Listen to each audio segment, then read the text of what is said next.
হাতে ধরি, পায়ে ধরি, শহীদ জিয়ার বিএনপিকে দিল্লির দাস হতে দিব না।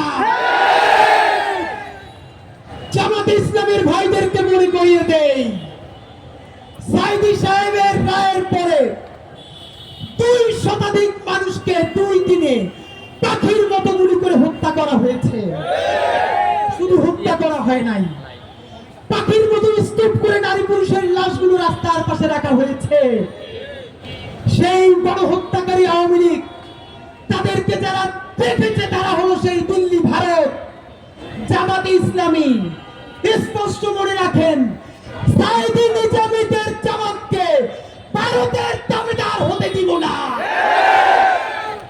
এনসিপির ভাইয়েরা মনে রাখো, শত শত জুলাইয়ের রক্তের মধ্য দিয়ে নেতা হইছে তোমরা। যদি এই জুলাইকে বেঁচে দিয়া দিল্লির দাসত্ব করে ক্ষমতায় আসতে চাও, হাসিনার চেয়েও ভয়ানক পরিণতি হবে। 100 মানুষ মাত্র হাত তুলবেন, একটা কাজ বলবো। সারা বাংলাদেশ থেকে প্রত্যেকটা বিভাগ থেকে আজকে এখানে লোক এসেছেন। শহীদ পরিবারের সন্তানদের মধ্য থেকে আমি তাদের অনুমতি নিয়ে আপনাদেরকে একটা কর্মসূচি ঘোষণা করতে চাই। মনে করিয়ে দেই, 36শে জুলাই হতে আর মাত্র 103 দিন বাকি। এই সরকার কি আমরা খাল কাটার জন্য আনছি? নদী কাটার জন্য আনছি? এই গাড়ির হর্ন বন্ধ করার জন্য আনছি? গাড়ির হর্ন বন্ধ করে আর মানুষের নিঃশ্বাসের হর্ন বন্ধ হয়ে যায়। ডক্টর ইউনূস ছাড়া, হাতে গোনা 2-1 জন উপদেষ্টা ছাড়া এই জুলাইয়ে কোন উপদেষ্টার কি অবদান জানতে চাই? ছাত্র উপদেষ্টা 2 জন আলটিমেটাম দিচ্ছি।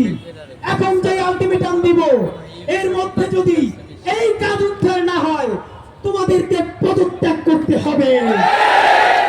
তোমাদেরকে উপদেষ্টা বানাইছি আমরা, উপদেষ্টা বানাইছি আমার এই মায়েরা, উপদেষ্টা বানাইছি আমার এই বাবারা। বিচার চাওয়ার জন্য রাজশাহী থেকে আসা লাগবে কেন?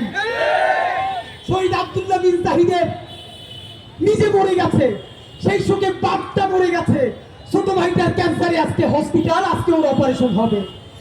তার বিচার চাইতে এই মঞ্চে আসতে হইবে কেন? আমার মা বলছে, আরে লাশের স্তূপের মধ্যে হাতটা তখনও নড়ে, মরে যায় নাই, তারাও জ্বালাইয়া পোড়াইয়া বাইরে ফেলা হয়েছে।